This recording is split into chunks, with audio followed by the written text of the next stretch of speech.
तो चलिए अब एक्सरसाइज 11.2 में जो भी फार्मूला यूज होने वाला है उसको पहले बता देते हैं, तब आगे वाला वीडियो में एक्सरसाइज 11.2 के प्रश्न को हल करेंगे।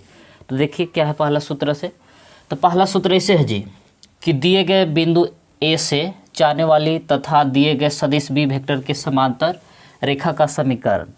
इसको इंग्लिश में से कह सकते हैं जी कि equation of a line through a given points a and parallel to a given vectors b vector. तो इसका मतलब ये हुआ जी कि उस रेखा का समीकरण ज्ञात कीजिए, मतलब ऐसा रेखा है उसका समीकरण ज्ञात कीजिए जो ए बिंदु से होकर जाता है।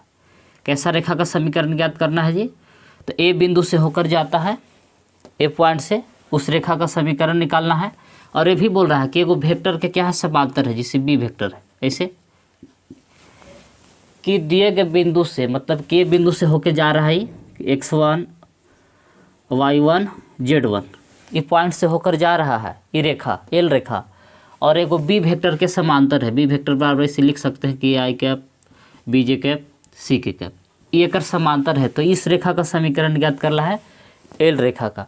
तो इसको आप ऐसे ज्ञात कर सकते हैं कि आर वेक्टर बराबर A vector plus lambda B vector. ये कैसे आएगा? तो चलिए पहले इसको समझ लेते हैं चित्र के माध्यम से। तो यही रेखा का समीकरण हुआ कि ए बिंदु से होकर जाएगा, ये ए पॉइंट से ही इसी का है स्थिति सदिश x1 आई कैप y1 जे कैप और z1 के कैप, अभी बी वेक्टर है। तो इस सूत्र से हम रेखा का समीकरण ज्ञात कर सकते हैं। कब? कि जब एगो बिंदु से होकर जाएगा ए से और बी वेक्टर कोई सदिश रहेगा ओकर समांतर रहेगा, तो इस सूत्र से रेखा का समीकरण ज्ञात कर सकते हैं सदिश रूप में। इसका कार्तीय रूप भी होता है, कार्टेशियन फॉर्म है। तो चलिए पहले इसको समझते हैं जी कैसे आता है, मतलब एक तरह से सूत्र को सिद्ध करते हैं। तो चलिए पहले एक्स अक्ष वाई अक्ष जेड अक्ष बना लेते हैं इसे।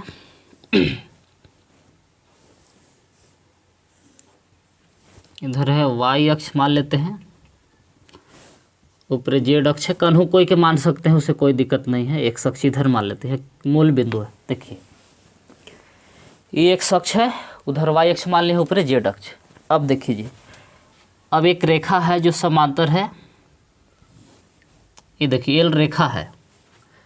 अब ये जा रहा है एगो बी वेक्टर के समांतर, तो बी वेक्टर एगो बना लेते हैं, बी वेक्टर के समांतर है। अब ये बिंदु से होकर जा रहा है, जो रेखा है ए बिंदु से होकर जा रहा है ये। अब यही रेखा का समीकरण ज्ञात कर रहा है। तो देखिए जी, ए पॉइंट्स का स्थिति सदिश होगा मूल बिंदु से इसे, तो इस ए बिंदु का स्थिति सदिश को मान लेते हैं कि ए वेक्टर है मूल बिंदु से। अब इस समांतर तभी होगा, देखिए जी ए बिंदु से जाने वाला रेखा है तो समांतर नहीं हो सकता। देखिए ये होकर जा सकता है, इसे नीचे भी जा सकता है, ऊपर एक बिंदु से होकर अनंत रेखा खींचा जा सकता है। तो जरूरी नहीं है कि बी वेक्टर के समांतर होगा। बी वेक्टर के समांतर कब होगा कि एक बार हम पी पॉइंट ले लेंगे तब, कि दो बिंदु से होकर जाने वाली रेखा। अब देखिए एगो बिंदु से रहता तो लाइन ऐसे भी खींच सकते थे, ऐसे भी खींच सकते थे जी, ऐसे। लेकिन जब दो गो बिंदु ले लेंगे इसे कि हाँ ये बिंदु है यहाँ पी, तब तो ये दो बिंदु से होकर खाली एक ही गो रेखा खींच सकते हैं। तो यहाँ देखिए ए बिंदु है और यहाँ ले लिए पी बिंदु। अब जो रेखा है कि दो बिंदु से होकर जाने वाली रेखा एक ही गो हो सकता है, और जो बी वेक्टर के क्या है जी, समांतर है। लेकिन एगो बिंदु से बात किया जाए तो कई गो भी रेखा खींच सकते हैं जो समांतर नहीं हो सकता। तो चलिए उधर की बात ध्यान नहीं देते हुए मेन बात पर आते हैं। देखो पी पॉइंट्स ले लिए, तो इसका मूल बिंदु से स्थिति सदिश क्या है, आर वेक्टर। इसका पोजीशन वेक्टर क्या है जी, आर वेक्टर। तो यहाँ से देखिए अब हमको निकालना है इस रेखा का समीकरण। कौन रेखा का? एल जा रहा है ना, एक रेखा का समीकरण मालूम करना है। तो यहाँ देखिए पी बिंदु का निर्देशांक क्या हो सकता है जी, तो एक्स वाई जेड, मूल बिंदु से इसका स्थिति सदिश है कि इसका मान क्या है, तो एक्स वाई जेड। अब इसका पॉइंट्स क्या लिख सकते हैं, ए का तो x1 y1 z1। तो चलिए इसको इधर लिख लेते हैं। तो देखिए यहाँ एल रेखा बिंदु ए एक निर्देशांक का मान लेते हैं, तो x1 y1 z1 तथा पी यानी कि एक्स वाई जेड, से होकर जा रही है, से होकर जा रही है और बी वेक्टर के क्या है जी, समांतर है। देखिए क्या लिख लिए, एल रेखा बिंदु ए का निर्देशांक देवल है जी, बिंदु ए तथा पी से होकर जा रही है तो और बी वेक्टर के क्या है जी, समांतर है। तो देखिए ए पी, यहाँ ए है यहाँ पी है, तो देखिए ए पी रेखा जो है, ए पी सदिश जो होगा बी वेक्टर के क्या है जी, समांतर है। सदिश योग का त्रिभुज नियम लागू करिएगा जी, सदिश योग के त्रिभुज नियम को लगाइएगा तो कैसे यह यूज कर सकते हैं कि दो गो भुजा को जोड़ेंगे तो तीसरा भुजा के क्या हो जाएगा जी, बराबर होगा। तो चलिए त्रिभुज में चलते हैं, कौन त्रिभुज में, तो ओ पी ए में, या ऐसे चल सकता है कि त्रिभुज ए पी ओ में सदिश योग के नियम से, सदिश योग के नियम से। तो सदिश योग के नियम का कहता है, ऐसे देखिए जी, ए वेक्टर प्लस, देखिए A vector plus A P vector बराबर आर वेक्टर हो जाएगा इसे जी। देखिए दो सदिशों का मतलब कि दो त्रिभुज के दो कर्मागत भुजाओं का योग, तो कर्मागत भुजा हम ओ ए ले लिए और फिर ए पी, तीसरी भुजा के क्या होता है, बराबर होता है। यही सदिश योग का नियम है। तो देखिए ए वेक्टर और ए पी वेक्टर जोड़े तो आर वेक्टर के क्या हो गया, बराबर हो गया। इस सदिश योग का नियम, त्रिभुज के सदिश योग का नियम कहता है जी, सदिश योग के त्रिभुज नियम से, थोड़ा छूट रहा है, सदिश योग के त्रिभुज नियम से कि दो कर्मागत भुजाओं का योग तीसरी भुजा के का होता है, बराबर होता है। यही सदिश योग का नियम है जी। तो चलिए हमको चाहिए ए पी वेक्टर बराबर, तो इसे कि ए पी वेक्टर बराबर ए वेक्टर को नहीं भेज सकते हैं तो are vector minus A vector, तो जहाँ ए पी वेक्टर वहाँ हम क्या लिख सकते हैं जी, तो are vector minus A vector.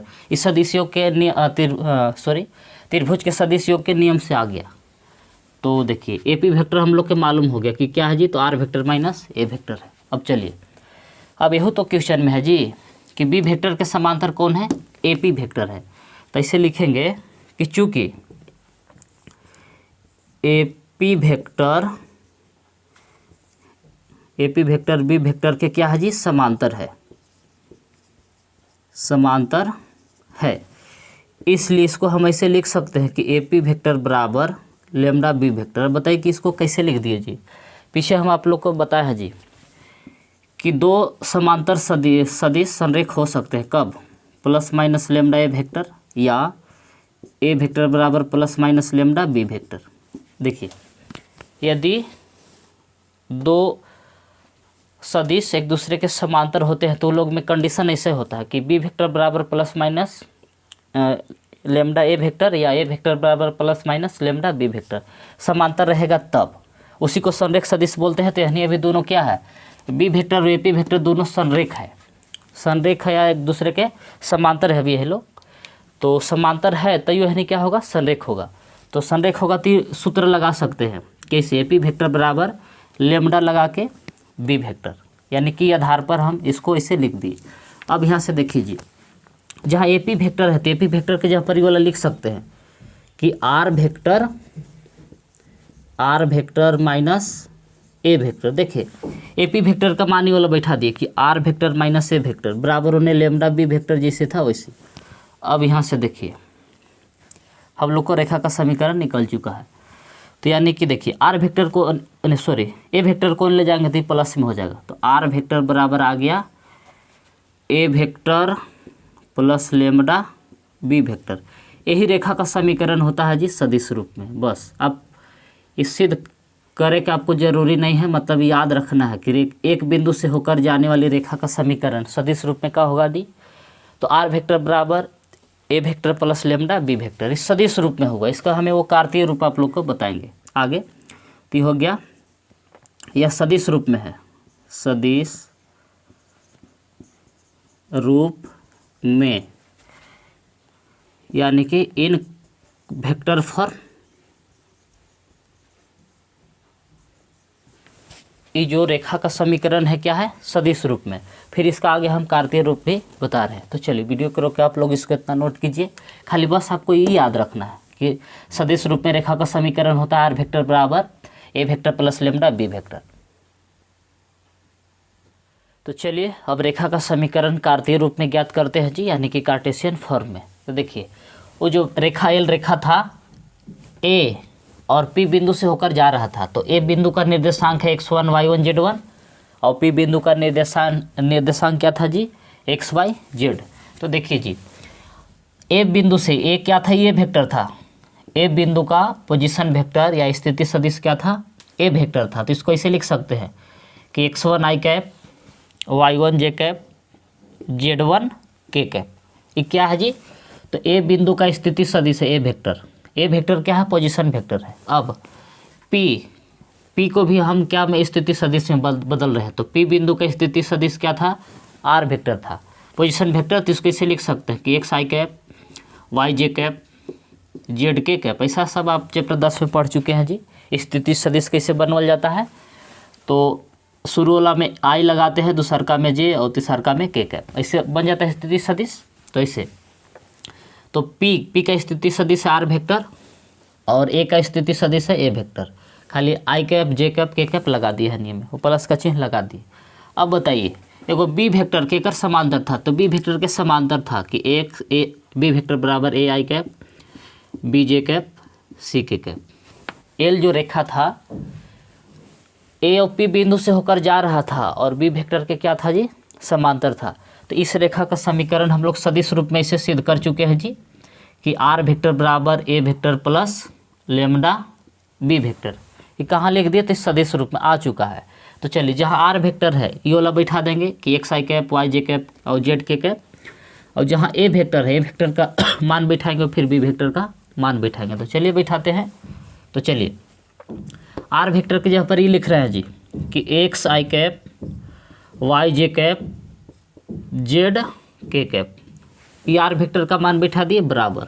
अब ये वेक्टर का मान बैठा ये वाला कि x1 आई कैप y1 जे कैप z1 के कैप प्लस ये आर वेक्टर का मान बैठा दिए, ये वेक्टर का मान बैठा दिए प्लस लेमडा बी वेक्टर। तो बी वेक्टर का मान ये वाला बैठा दीजिए कि A I cap B J cap C K cap. देखिए ये आर वेक्टर का मान है, ये वेक्टर का मान है, ये बी वेक्टर का मान बैठा दिए।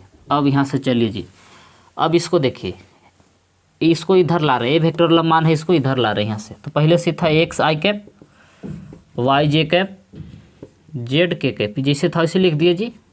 अब ये लोग प्लस में है तो इधर आकर माइनस में होगा, इसे कि x1 आई कैप माइनस y1 जे कैप माइनस z1 के कैप।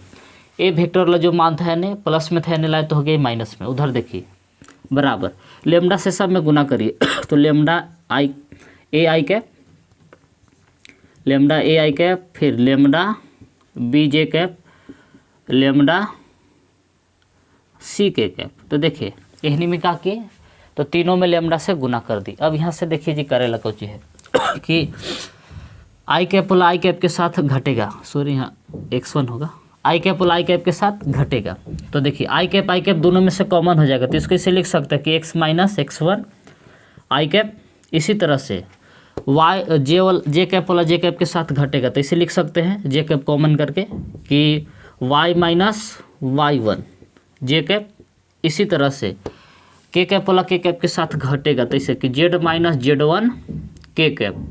अब इधर आइए, इधर है कि lambda i cap lambda j cap lambda B J cap, और इधर है फिर लेमडा सी के कैप। ये आगे वाला जैसे था वैसे लिख दीजिए। अब यहाँ से देखिए करेला कौची है से आई कैप के आई अदिश घटक आई कैप के बराबर होगा, जे कैप का अदिश घटक जे कैप के बराबर होगा, के कैप के पीछे वाला के कैप के पीछे वाला के बराबर होगा। तो इसे लिख सकते हैं कि दोनों ओर आई कैप जे कैप एवं के कैप के अदिश घटक को बराबर करने पर तो चलिए बराबर करते हैं जी। तो अदिश घटक क्या है से देखिए जी, आई कैप के पीछे वाला क्या अदिश घटक कहते हैं कि x माइनस एक्स वन, इधर क्या है जी, तो x माइनस एक्स वन केकर बराबर है उधर आई कैप वाला के, तो lambda a vector, lambda A sorry I के पीछे वाला के बराबर किया, तो x माइनस एक्स वन बराबर लेमडा ए। तो हमको चाहिए लेमडा बराबर, तो लेमडा बराबर क्या लिख सकते हैं जी, तो देखिए ए गुना में तो इधर भागा में आएगा जी, तो x माइनस एक्स वन बटा में ए गुना में था इधर आ गया भागा में, उसको उन्हें बच गया लेमडा, इसको मान लीजिए समीकरण 1। अब इसी प्रकार से जे के पीछे वाला के बराबरी करेगा, तो चलिए करते हैं। तो y माइनस वाई वन बराबर लेमडा b। अब यहाँ से क्या करेंगे, तो b गुना में तेने भागा में आएगा, तो इसे लिख सकते हैं कि y माइनस वाई वन बटा में b बराबर लेमडा, इसको मान लीजिए समीकरण 2। इसी तरह से अब के कैप वाला के पीछे वाला के बराबर करिए, के कैप वाला के कैप के पीछे वाला के बराबर करेगा जी, तो z माइनस जेड वन के करा बराबर होगा, तो लेमडा सी के बराबर होगा, तो z माइनस जेड वन सी गुना में तेने आ जाएगा भागा में जी बराबर, उधर बच जाएगा आपको लेमडा, इसको मान लेंगे समीकरण 3। अब यहाँ से देखिए समीकरण 1 2 3 को देखिए, तीनों का RHS बराबर है। जब RHS बराबर है तो LHS क्या हो जाएगा जी, बराबर हो जाएगा। तो इसको इसे लिख सकते हैं कि समीकरण 1 2 एवं 3 से, समीकरण 1 2 एवं 3 से क्या हो गया है जी, तो जब LHS बराबर है सॉरी RHS बराबर है तो LHS बराबर हो जाएगा। तो ये ऐसे हो जाएगा, ये लोग कैसे होगा से देखिए कि x माइनस एक्स वन बटा में a बराबर हो जाएगा y माइनस वाई वन बटा में b, और इन्हें बराबर होगा कि z माइनस जेड वन बटा में c। तो ये जो समीकरण आया ना कि x माइनस एक्स वन बटा में फिर बराबर y माइनस वाई वन बटा b फिर बराबर में z माइनस जेड वन बटा c, ये रेखा का कार्तीय रूप है जी, कार्टेशियन फॉर्म है। यह रेखा का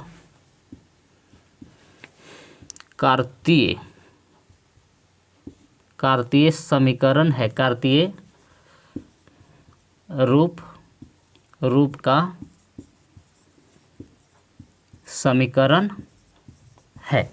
पीछे वाला देखिए, ये वाला क्या था जी, इस सदिश रूप था, अभी कौन रूप हो गया, ये रेखा का कार्तीय रूप का समीकरण है। तो ये हो गया रेखा का समीकरण, यही समीकरण है, सदिश रूप में है, क्या है, कार्तीय रूप में है। तो चलिए वीडियो को रोके आप लोग इसको भी नोट कीजिए, तब हम आगे और बता रहे हैं। तो दूसरा सूत्र है कि दो बिंदुओं से होकर जाने वाला रेखा का समीकरण। तो आपकी क्या करना है जी, तो दो बिंदुओं से होकर जाने वाली रेखा का समीकरण, इंग्लिश में इसको इसे कह सकते हैं जी कि equation of a line passing through two given points. तो आपकी ऐसा रेखा का समीकरण ज्ञात करना है जो दो गो बिंदु से होकर जाएगा, ए और बी से। तो यहाँ चित्र में देखिए जी, ये रेखा है, ये एक रेखा है जी हाँ, ए बिंदु से होकर जा रहा है, ये पी मूल बिंदु के अनुसार है, और बी दूसर का बिंदु से होकर जा रहा है, यानी कि ए और बी बिंदु से होकर जाने वाली रेखा का समीकरण हम लोग को ज्ञात करना है। तो चलिए, तो ए बिंदु का स्थिति सदिश मूल बिंदु से क्या है जी, तो ए वेक्टर है इसका स्थिति सदिश, और पी बिंदु क्या है, तो मूल बिंदु से ही है, आर वेक्टर है, और ये बी बिंदु मूल बिंदु से इसका स्थिति सदिश क्या है जी, तो बी वेक्टर है। देखिए ए बिंदु का स्थिति सदिश ए वेक्टर है, पी बिंदु का स्थिति सदिश आर वेक्टर, और बी बिंदु का स्थिति सदिश है बी वेक्टर। तो क्वेश्चन क्या बोल रहा है कि दो बिंदु से होकर जब रेखा जाएगा तो उसका समीकरण मतलब कि सदिश समीकरण, कार्टेशियन फॉर्म और वेक्टर फॉर्म समीकरण ज्ञात करना है। तो देखिए कैसे होगा जी, तो देखिए जिसे पीछे वाला किए है ना, बस सेम वैसे होगा। तो इसको ज़्यादा लॉन्ग नहीं कर रहे हैं, शॉर्टकट में हम आपको समझा देते हैं। तो देखिए ए वेक्टर बराबर आप ऐसे लिख सकते हैं कि आई कैप जे कैप ऐसे लगा के कि x1 आई कैप, y1 जे कैप, z1 के कैप। इसी तरह से बी वेक्टर बराबर का लिख सकते हैं जी, तो बी वेक्टर बराबर इसे लिख सकते हैं कि x2 y cap, y2 j cap, z2 k cap, ये बी वेक्टर बराबर हो गया। अब आर वेक्टर क्या है, तो पोजीशन वेक्टर है, तो आर वेक्टर बराबर आप ऐसे लिख सकते हैं एक्स आई कैप, वाई जे कैप,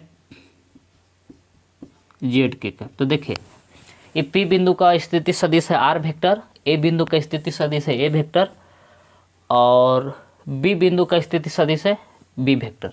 तो देखिए जी, तो सदिश रूप में हम कैसे लिखेंगे, तो सदिश रूप में, यानी इंग्लिश में से कह सकते हैं कि इन वेक्टर फॉर्म यानी कि सदिश रूप में। तो इसे पीछे इसे ना लिखे थे कि आर वेक्टर बराबर A vector plus lambda B vector, लेकिन देखिए जी यहाँ जो बी वेक्टर है ना, यहाँ पोजीशन वेक्टर है, मतलब ये मेन वेक्टर नहीं है।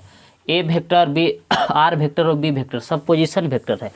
लेमडा के आगे मेन वेक्टर लिखा आना चाहिए, तो मेन वेक्टर कैसे आएगा, तो बी वेक्टर में से ए वेक्टर को घटा देंगे इससे, कि बी वेक्टर माइनस ए वेक्टर करेंगे तो क्या हो गया जी, मेन वेक्टर निकल गया। बी वेक्टर और ए वेक्टर पहले से पोजीशन वेक्टर था, तो बी वेक्टर में से ए वेक्टर घटा दिए तो ये हो गया मेन वेक्टर, पोजीशन अभी नहीं रहा, तो ये तो हो गया आपको सदिश रूप में। इस सूत्र से ज्ञात कर लीजिएगा। अब कार्तीय रूप में, यानी कि इसको बोलते हैं कार्टेशियन फॉर्म जी, कार्तीय रूप में, कार्तीय रूप में इसको इंग्लिश में बोलते हैं कार्टेशियन फॉर्म, कार्टेशियन फॉर्म। तो कार्तीय रूप में बस देखिए जी, पीछे ऐसे बताए थे ना कि x माइनस x1 बटा में ए, और ऐसे बताए थे कि y माइनस y1 बटा में बी, z माइनस z1 बटा में सी। वो पीछे वाला में बताए थे ऐसे कि एक बिंदु से होकर जाने वाले रेखा और किसी दूसरे मतलब बी वेक्टर के दूसरा सदिश के समांतर रहेगा, तो इसे लिख सकते हैं। तो यहाँ देखिए जी, ऐसे हम आप लोग के बताए पीछे कि ए बराबर होता है x2 माइनस x1, और बी बराबर होता है y2 माइनस y1, और सी बराबर होता है z2 माइनस z1। ये क्या है जी, तो दिक् अनुपात के सूत्र है। तो देखिए ए वेक्टर और बी वेक्टर क्या है जी, अभी पोजीशन वेक्टर में है, तो ये लोग का ए बी का हम दिक् अनुपात निकालेंगे तो कैसे निकलेगा जी, तो x2 माइनस x1, फिर y2 minus y1, z2 minus z1, ऐसे दिक् अनुपात निकलेगा। किसका, ए बी का यदि हम दिक् अनुपात ज्ञात करते हैं तो ए बराबर ऐसे लिख सकते हैं कि x2 माइनस x1, और बी बराबर y2 माइनस y1, और सी बराबर z2 माइनस z1। तो बस ऐसे करिए यहाँ कि कुछ करेला नहीं है, ए वेक्टर के जब ए के जगह पर का लिख देना है तो x2 माइनस x1, और बी की जगह पर का लिख देना है जी, तो y2 माइनस y1, और सी बराबर का लिख देना है तो z2 माइनस z1। बस पीछे वाला सेम समीकरण है, जिससे पिछला को सिद्ध किए हैं, चाहे तो आप इसको भी सिद्ध कर सकते हैं, बुक में दिया हुआ है जी। तो देखिए क्वेश्चन में बोलेगा कि दो बिंदु से होकर जाने वाली रेखा का समीकरण ज्ञात कीजिए, तो सदिश रूप में कहेगा तो इसे लिखेंगे कि आर वेक्टर बराबर A vector plus lambda B vector minus A vector. इसी को बोला कि कार्तीय रूप में ज्ञात कीजिए, इन कार्टेशियन फॉर्म। तो क्या करेंगे कार्तीय रूप में, तो इसे कि x माइनस x1 बटा x2 माइनस x1 बराबर y माइनस y1 बटा में y2 माइनस y1, फिर z माइनस z1 बटा z2 माइनस z1। ये हो गया आपको कार्टेशियन फॉर्म, और ये हो गया वेक्टर फॉर्म। तो चलिए वीडियो करो कि आप लोग इसको भी नोट कीजिए, तब हम आगे और सूत्र बता रहे हैं जी। तो चलिए अब अगला सूत्र है दो रेखाओं के बीच कोण। तो देखिए क्या है, तो दो रेखाओं के मध्य कोण या दो रेखाओं के बीच कोण ज्ञात करना है, तो हम कौन सूत्र लगाएंगे। तो इंग्लिश में इसको ऐसे भी कह सकते हैं जी कि एंगल बिटवीन टू लाइन्स। तो देखिए यहाँ चित्र में ऊपरी जेड अक्ष है इधर, वो आगे उधर वाई अक्ष इधर एक्स अक्ष है, और देखिए यहाँ L1 और L2 दोनों रेखा है जो एक दूसरे को थीटा कोण पर प्रतिच्छेद कर रहा है। तो अब इन लोग के बीच कोण निकालना है, तो कैसे कोण ज्ञात करेंगे। तो चलिए पहले सदिश रूप में देखते हैं। तो पहला हच में चलते हैं कि सदिश रूप में यानी कि इसको ऐसे लिख सकते हैं इंग्लिश में कि इन वेक्टर फॉर्म, यानी कि सदिश रूप में रेखा का समीकरण देवल रहेगा। अब बोलेगा कि दोनों रेखाओं के बीच कोण ज्ञात कीजिए। तो कैसे ज्ञात करेंगे इससे, तो देखिए जी ऐसे। तो L1 रेखा का समीकरण ऐसे रहेगा कि L1 R वेक्टर बराबर A1 vector plus lambda B1 vector, और फिर दूसरा रेखा का समीकरण ऐसे रहेगा, दूसरा का रेखा L2 को, तो R वेक्टर बराबर A2 vector plus mu B2 vector. देखें ये दो रेखा है L1 और L2, तो L1 रेखा का समीकरण ऐसे है कि R वेक्टर बराबर A1 vector plus lambda B1 vector, और दूसरा का रेखा का समीकरण ऐसे है कि R वेक्टर बराबर A2 vector plus mu B2 vector. तो देखिए कौन कैसे ज्ञात करेंगे, तो देखिए जी पहला ऐसे है कि cos थीटा बराबर, पीछे आप लोग पढ़ चुके हैं इसे, कि B1 vector dot B2 vector बटा B1 वेक्टर का मैग्नीट्यूड फिर B2 वेक्टर का मैग्नीट्यूड। इस फार्मूला से हम दोनों रेखाओं के बीच कोण ज्ञात कर सकते हैं। तो पीछे आप लोग इसे पढ़ चुके थे कि A vector dot B vector है बटा में A वेक्टर का मैग्नीट्यूड B वेक्टर का मैग्नीट्यूड, चैप्टर 10 में पढ़े हैं जी। तो बस सेम वही है, यहाँ खाली आपको B1 vector dot B2 vector निकालना होगा, बाकी नीचे वहनी दोनों का मैग्नीट्यूड। इस सूत्र से हम दोनों के रेखाओं के बीच कोण ज्ञात कर सकते हैं, वो भी सदिश रूप में। लेकिन यही समीकरण देवल रहेगा कार्टेशियन फॉर्म में, तब ऐसे या ऐसे नोट एकरा में कुछ बना सकते हैं। नोट दूगो होगा, थोड़ा सा रुक जाइए। नोट्स पहला नोट ही होगा जी कि यदि ऐसे हो जाए कि B1 vector dot B2 vector बराबर 0 हो, तो यदि B1 vector dot B2 vector बराबर 0 आ गया तो L1 रेखा L2 पर क्या हो जाता है जी, लंब होता है। L1 L2 पर परपेंडिकुलर होता है, यानी कि लंब हो जाता है। दूसरा नोट ये है कि यदि B1 वेक्टर बराबर इससे आ गया कि लेमडा B2 वेक्टर हो तो L1 L2 के क्या होता है, पैरेलल होता है, समांतर होता है। दूसरा नोट समझे हम क्या बताना चाहते हैं कि L1 L2 के क्या हो जाएगा जी, पैरेलल होगा, मतलब कि समांतर हो जाएगा। कब? जब B1 वेक्टर बराबर लेमडा B2 वेक्टर आएगा तब। अब चलिए कार्टेशियन फॉर्म में भी देख लेते हैं, कार्तीय रूप में। कार्तीय रूप में इसको इंग्लिश में इसे भी कह सकते हैं कि इन कार्टेशियन फॉर्म। तो देखिए जी पहला रेखा का समीकरण ऐसे देवल रहेगा कि L1 कि x माइनस x1 बटा में A1 बराबर y माइनस y1 बटा में B1, फिर z माइनस z1 बटा में C1। ये पहला रेखा का समीकरण रहेगा। और फिर दूसरा का रेखा का समीकरण ऐसे रहेगा कि x माइनस x2 बटा में, दूसरा का रेखा का समीकरण है L2 का, कि x माइनस x2 बटा में A2, y माइनस y2 बटा में B2, z माइनस z2 बटा में C2।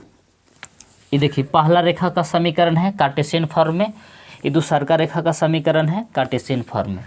अब हम लोग को अब कार्टेशियन रूप में दोनों के बीच कोण निकालेला होगा। तो बस कुछ नहीं, बस वही सूत्र है जी कि cos थीटा बराबर ऐसे कि A1 A2 plus B1 B2 plus C1 C2 बटा में, फिर ऐसे पहला वेक्टर का मैग्नीट्यूड निकालेंगे तो ऐसे कि A1 का स्क्वायर B1 का स्क्वायर रूट अंडर C1 का स्क्वायर। इसी तरह से दूसरा का B वेक्टर का मैग्नीट्यूड निकालेंगे तो ऐसे निकलेगा जी कि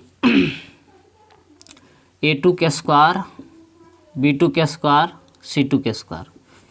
इस सूत्र से कार्टेशियन फॉर्म में दो रेखाओं के बीच कोण आराम से ज्ञात कर सकते हैं। तो इसमें भी नोट है जी, इस क्रम है कि नोट पहला कि यदि A1 A2 plus B1 B2 plus C1 C2 बराबर आ गया 0 हो तो L1 L2 पर क्या होता है जी, लंब होता है। दूसरा नोट ये है जी कि A1 बाई B1 आ जाएगा, फिर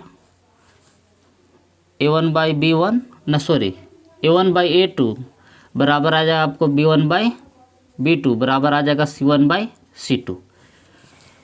इस रूप में आ गया तो ऐसे बोलते हैं कि हो तो L1 L2 के क्या हो जाता है जी, पैरेलल होता है, मतलब कि समांतर होता है। कब?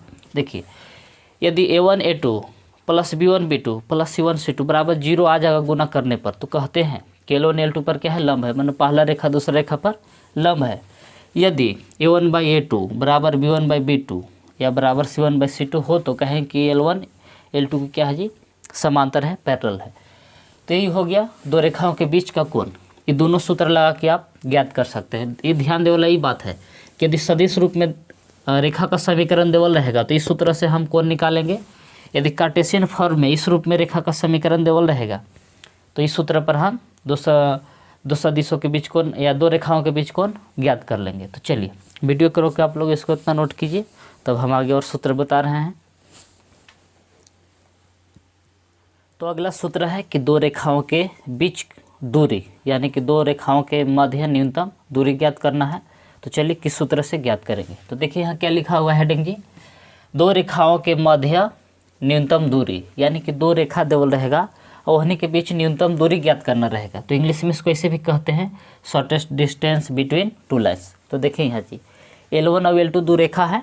तो L1 रेखा का समीकरण ऐसे है कि R वेक्टर बराबर A1 vector plus lambda B1 vector, और L2 रेखा का समीकरण क्या है जी, तो R वेक्टर बराबर A2 vector plus mu B2 vector, और दोनों के बीच कितना दूरी है जी, D। और यही बोला कि दोनों रेखा के बीच की दूरी ज्ञात कीजिए। तो देखिए जी, तो पहले सदिश रूप में यानी कि इन वेक्टर फॉर्म, मतलब सदिश रूप में रेखा का समीकरण देवल रहेगा ऐसे, यानी कि पहला रेखा यानी कि L1 रेखा का समीकरण ऐसे है कि R वेक्टर बराबर A1 vector plus lambda B1 vector, और दूसरा का रेखा का समीकरण ऐसे रहेगा कि L2, दूसरा का रेखा का समीकरण ही देवल है कि R वेक्टर बराबर A2 vector plus mu B2 vector.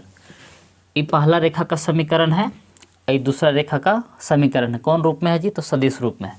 तो दूरी ज्ञात करने के लिए आपको बस इस सूत्र यूज कर देना है जी कि D बराबर, डिस्टेंस फार्मूला है इसे कि पहले B1 वेक्टर क्रॉस, पहले क्या चाहिए जी आपको, तो B1 vector cross B2 vector dot फिर A2 vector minus A1 vector. देखिए B1 vector cross B2 vector dot A2 vector minus A1 vector बटा B1 vector cross B2 vector का मैग्नीट्यूड, यानी कि इस सूत्र पर निकाल के बैठाइएगा तो आपको दूरी सूत्र निकल जाएगा कि B1 vector cross B2 vector फिर dot A2 vector minus A1 vector.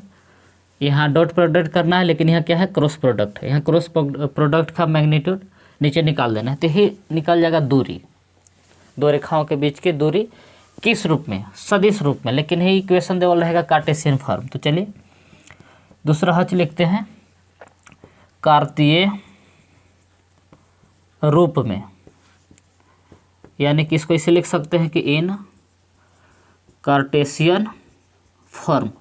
अब रेखा का समीकरण कार्तीय रूप में रहेगा जी तो इसे L1 रेखा का समीकरण ऐसे रहेगा कि x minus x1 by A1, फिर ऐसे कि y माइनस y1 बटा में B1, z माइनस z1 बटा में C1। फिर दूसरा का रेखा कैसे रहेगा, L2 दूसरा रेखा का समीकरण कि x माइनस x2 बटा में A2 बराबर y माइनस y2 बटा में B2, z माइनस z2 बटा में C2। ये दोनों रेखा का समीकरण ऐसे देवल रहेगा कार्टेशियन फॉर्म में। तो दूरी देखिए कैसे निकालेंगे जी, तो देखिए, तो उसके लिए आपको कुछ करना नहीं है, D बराबर ऐसे थोड़ा सा D बराबर, तो यहाँ डिटर्मिनेंट्स का यूज करना पड़ेगा आपको। कैसे से देखिए, आपको इसे पहले करना होगा कि x2 माइनस x1 फिर y2 माइनस y1 निकाल लेना पड़ेगा पहले, z2 माइनस z1।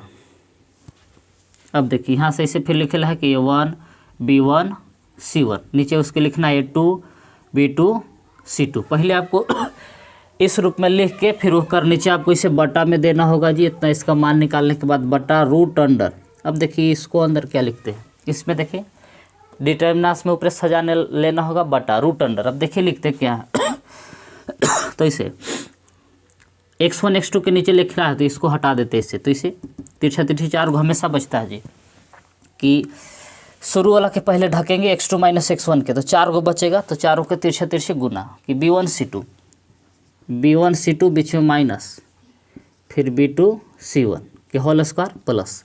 अब y2 माइनस y1 का ढकेंगे, तो y2 माइनस y1 के आमने सामने सब खत्म, ये सब खत्म, सदिश में से आप लोग सीख चुके हैं जी। तो 4 गो बचेगा a1 a2 फिर c1 c2, तो गुना तिरछे तिरछी, तो ऐसे कि a1 c2 बीच में माइनस a2 c1, इसी तरह से प्लस। अब z2 माइनस z1 को ढकेंगे, तो z2 माइनस z1 का आमने सामने बंद, तो 4 गो बचा, तो चारों तिरछे तिरछे गुना करेगा जी।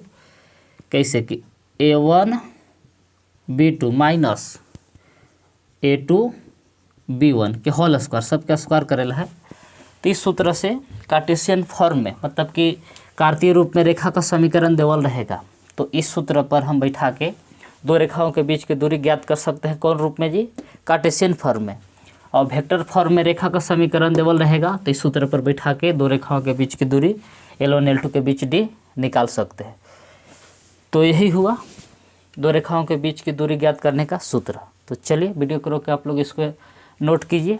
तो एक और सूत्र है, वो भी हम बता दे रहे हैं। तो चलिए अब अगला सूत्र है दो समांतर रेखाओं के बीच की दूरी। तो देखिए जी हाँ, दो समांतर रेखाओं के बीच की दूरी यानी कि distance between two parallel line. तो यहाँ देखिए जी, कैसे हम पहचानेंगे कि दोनों समांतर रेखा है। तो L1 L2 क्या है? दो रेखा है जो एक दूसरे के समांतर है, और यानी के बीच की दूरी क्या है जी? D है। तो समांतर पहचानने के रूल है जी कि लेमडा, देखिए लेमडा बी वेक्टर और फिर म्यू बी वेक्टर। देखिए आगे वाला लेमडा और म्यू के आगे वाला दोनों वेक्टर क्या होगा? सेम रहेगा, दोनों एक ही जैसा रहेगा। तो क्या समझ जाना आपको कि दोनों रेखा क्या है? समांतर है। तो देखिए ये पहला रेखा का समीकरण है जी कि आर वेक्टर बराबर A1 vector plus lambda B vector, और दूसरा का रेखा का समीकरण है कि आर वेक्टर बराबर A2 vector plus mu b vector. तो समांतर पहचाने का रूल है जी कि दोनों, देखिए दोनों का बी, म्यू और लेमडा के आगे वाला दोनों वेक्टर सेम रहेगा, तो क्या समझना है कि दोनों रेखा समांतर है। तो लोग के बीच की दूरी कैसे ज्ञात करेंगे? तो देखिए ऐसे सूत्र है जी कि D बराबर b vector cross A2 vector minus A1 vector का मैग्नीट्यूड नीचे बी वेक्टर का मैग्नीट्यूड। इस सूत्र से जी कि पहले बी वेक्टर में क्रॉस किसको करना है? तो A2 vector minus A1 vector का क्रॉस करेंगे, फिर उसका मैग्नीट्यूड निकालेंगे, फिर नीचे बी वेक्टर का मैग्नीट्यूड। तो ये दो समांतर रेखाओं के बीच की दूरी निकल जाएगा। तो ये हो गया फाइनल सूत्र। अब अगला वीडियो में एक्सरसाइज 11.2 के क्वेश्चन को हल करेंगे। तो चलिए वीडियो को रोक के आप लोग इसको भी नोट कर लीजिए।